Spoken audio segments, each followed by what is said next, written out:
High বন্ধুরা, কেমন আছো সবাই? তো শিল্পা চলে এসেছি আমি শিল্পার হাবিজাবি থেকে একটা রেসিপি নিয়ে। তো লাউ ডাঁটা সর্ষে পোস্ত নিয়ে আমি আজকে চলে এসেছি।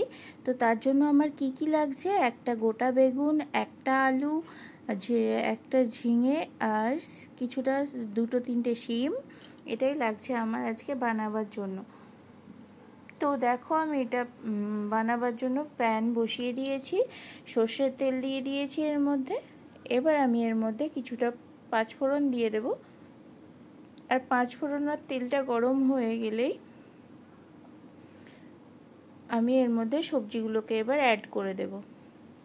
তো সবজিগুলো অ্যাড করে দেওয়ার পরে দেখো, এটা পুরো কড়াই ভর্তি ভর্তি হয়ে গেছে। তো তার জন্য আমি এটাকে ঢাকা দিয়ে দেব, যাতে সবজিটা একটু নিচে নেমে যায়। আর এর মধ্যে দেখো, আমি সর্ষে পোস্ত দিয়ে দিচ্ছি, সাদা সর্ষে নিয়েছি এখানে, আর 6-7টা কাঁচা লঙ্কা দিচ্ছি। আর এটা একটুখানি আমি ভিজিয়ে রাখবো 10 মিনিট মতন, তারপরে পেস্ট করব, তাতে পেস্টটা খুব ভালো হয়। তো দেখো, আমি এখানে সবজিগুলো মজে যাওয়ার জন্য ঢাকা দিয়ে দিয়েছি। তো 10 মিনিট মতন ঢাকা দিয়ে তারপরে আমি এটাকে খুলে নুন হলুদ সব দেবো। আর এদিকে দেখো ভাত হচ্ছে। তো দেখো, আমি 10 মিনিট পরে সবজিটাকে খুলে দেখছি। এবার এর মধ্যে প্রথমে আমি হলুদ দিয়ে দেব,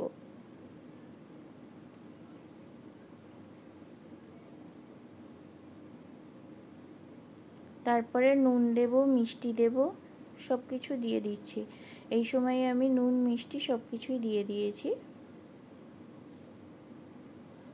তো এগুলো আমি এবার একসঙ্গে মেশাবো খুব ভালো করে।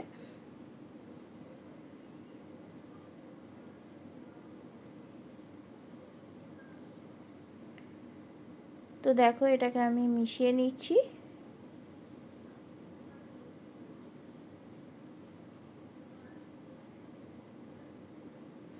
এবার আমি এটাকে আবার কিছুক্ষণের জন্য ঢাকা দিয়ে দেব। এর মধ্যে কিন্তু কোনো রকম আমি জল অ্যাড করছি না। শাক থেকে যে জলটা বেরোবে বা সবজি থেকে যে জলটা বেরোবে সেটাতেই সেদ্ধ হবে এটা, এক্সট্রা জল কিন্তু দিচ্ছি না। তো এটাকে আমি বেশ কিছুক্ষণ আবার 10 মিনিট মতন ঢাকা দিয়ে রেখেছিলাম। তারপর খুলে দেখো, যে পেস্টটা বানিয়েছি আমি, সেটা এবার এর মধ্যে অ্যাড করব কিছুক্ষণ নাড়ার পরে।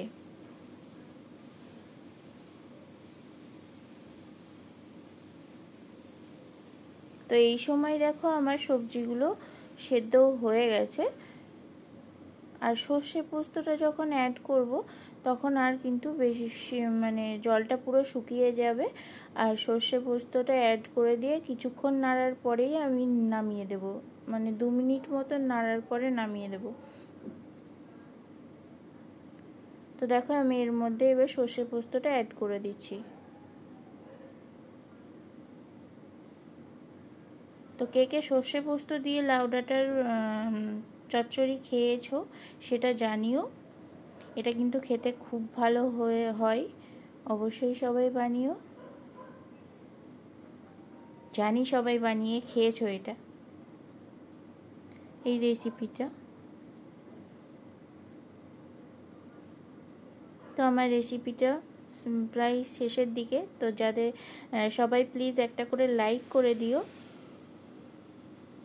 তো আমি আজকের মতো ভিডিওটা এখানেই শেষ করছি। তোমাদের কাছ থেকে বিদায় নেওয়ার টাইম আমার। তো যারা নতুন আছো, যারা এখনও সাবস্ক্রাইব করোনি আমার চ্যানেলটাকে, তারা সাবস্ক্রাইব করে আমার পাশে থেকো। তো চলো, আজকের মতো টাটা। আর যেহেতু আমি রাতে ভয়েস দিচ্ছি, তো তার জন্য গুড নাইটও জানাচ্ছি। তো সবাই খুব ভালো থেকো, সুস্থ থেকো আর হ্যাপি থেকো। আর চ্যানেলটাকে সাবস্ক্রাইব করে আমার পাশে থেকো। টাটা সবাই।